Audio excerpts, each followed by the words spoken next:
जियो की तरफ से जियो की तरफ से 100 MB का डेटा आपको सिर्फ ₹1 में और वैलिडिटी 30 दिनों की। आप बिल्कुल सही सुन रहे हैं, जियो ने एक ऐसा प्लान लॉन्च किया था, लेकिन कुछ समय उसके अंदर बातें हुई ट्विटर के ऊपर और उस प्लान के अंदर काफी बड़े बदलाव किए गए, जो कि आप स्क्रीन के ऊपर देख रहे होंगे। जहां पे वैलिडिटी 1 दिन की कर दी गई, वहीं पे डेटा 100 MB की जगह 10 MB कर दिया गया।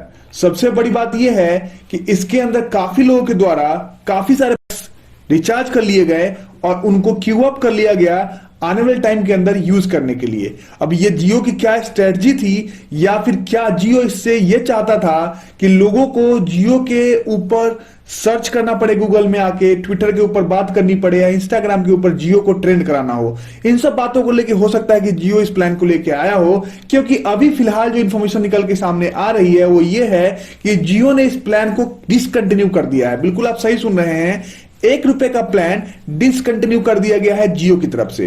अब कारण क्या है, जो मैंने आपको बताया कि कई बार ये होता है कि टेलीकॉम कंपनीज या फिर कोई ब्रांड अपने आप को प्रमोट करने के लिए इस तरीके की हथकंडे को अपनाता है। इंपॉर्टेंट बात यह है कि बहुत बार ऐसा हुआ है कि कंपनीज ने अपने आप को लाइमलाइट में लाने के लिए बहुत तरह की बातें करती हैं, और इस तरह की बातें करना कोई अलग चीज नहीं है। जैसा कि आपको पता है कि ₹15 में आज की डेट में जियो की तरफ से 1 GB डेटा दिया जाता है, वहीं पे आपको ₹10 में 1 GB डेटा, और वो भी वैलिडिटी 30 दिनों की।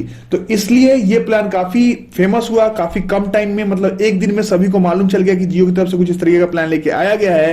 लेकिन फिलहाल ये प्लान बंद हो चुका है। दूसरी बात जो निकल के सामने आ रही है वो ये है कि 5G जो है वो 2022 आ सकता है। काफी लोगों के द्वारा मोबाइल फोन बाई किए जाने लगे 2019 के खत्म।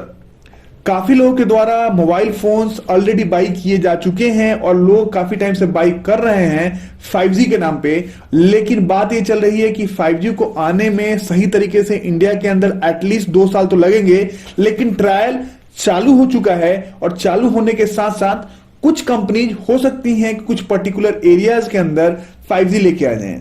इंटरेस्टिंग बात यह है कि BSNL का जो 4G है वो भी आज की डेट में इंडिया के कुछ शहरों के अंदर अवेलेबल है और काफी तेजी से उनका विस्तार हो रहा है। लेकिन 2022 के अंदर आपको BSNL के 4G देखने को मिलेंगे। इंपॉर्टेंट एक और बात इसमें बता दूं कि काफी लोगों की शिकायत ये होती है कि डेटा जो है BSNL के अंदर काफी स्लो चलता है। मतलब कि अगर आपको 5 GB डेटा पर डे के हिसाब से मिल रहा है लेकिन आप इस्तेमाल नहीं कर पाते हैं उसको, तो उसके ऊपर भी BSNL काम कर रहा है, और आने वाले समय के अंदर आपको डेटा स्पीड भी अच्छी खासी दी जाने वाली है BSNL की तरफ से। साथ ही साथ सैटकॉम करके, जो आप पता चल रहा होगा आपको, कुछ समय से आप न्यूज में देख रहे होंगे कि सैटेलाइट करके, सैटेलाइट से इंटरनेट आप लेके तक पहुंचने वाला है, उसके बारे में बात चल रही है। और उस पे भी आपको 2022 के अंदर काफी ज्यादा डेवलपमेंट देखने को मिलेंगे। इन सब खबर के बाद आपको सबसे इंपॉर्टेंट बात ये बता दें कि भारतीय एयरटेल के जो नंबर्स हैं, मतलब ये कि जो लोग भारतीय एयरटेल आज के डेट में इस्तेमाल कर रहे हैं उनकी संख्या में बढ़ोतरी हो रही है। वहीं पे जियो के संख्या में आज के टाइम में धीरे धीरे कमी आती जा रही है।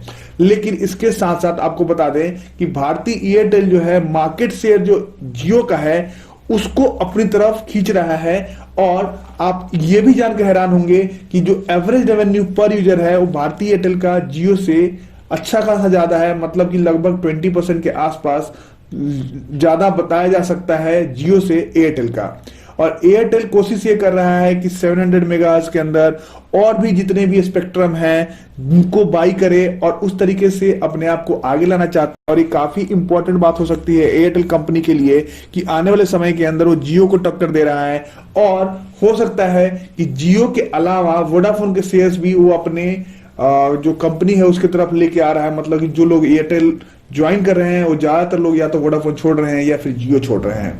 सबसे बड़ी बात यह है कि BSNL काफी जबरदस्त तरीके से प्लान्स को लेके आने वाला है कुछ टाइम के अंदर।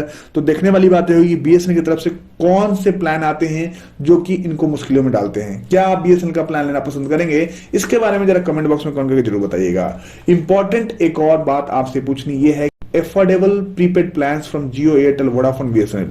अब इसके अंदर आपसे मैं ये जानना चाहता हूं कि आज की डेट में जहां पे 3 महीने का रिचार्ज कराना एक रिचुअल सा हो गया है कि आप 84 डेज का रिचार्ज कराते हैं, वहीं पे अगर आपसे पूछूं मैं कौन सा ऐसा प्लान है जो कि आप चारों में अगर आप यूज कर रहे हैं या फिर जो भी पर्टिकुलर ब्रांड आपके पास है उसके अंदर कौन सा ऐसा प्लान इस्तेमाल कर रहे हैं। जैसे मैं जियो का 329 का प्लान इस्तेमाल करता हूं अपने सारे मोबाइल फोन्स के अंदर, जो कि अब 379 का हो गया है, इसके अंदर भी बढ़ोतरी हो गई है। एयरटेल के प्लान के अंदर भी बढ़ोतरी हुई है। तो आप अब कौन सा ऐसा प्लान यूज करते हैं जो कि आपका ऐसा प्लान है जो कि अफोर्डेबल है और उसको आप आगे बढ़ाना चाहते हो। बहुत जल्द मंथली प्लान से हो जाएंगे, जितना पे आप कर रहे हो उसका लगभग 70% आपको पे करना पड़ेगा 1 महीने के लिए, वो अगले 2 साल के अंदर ये हो जाने वाला है। क्योंकि धीरे धीरे फेज्ड मैनर में इनका टारगेट ये है कि 300 रुपए इनको ARPU करना है, मतलब कि एवरेज रेवेन्यू पर यूजर करना है, और उस तरीके से ये अपने रेवेन्यूज को बढ़ाना चाहते हैं।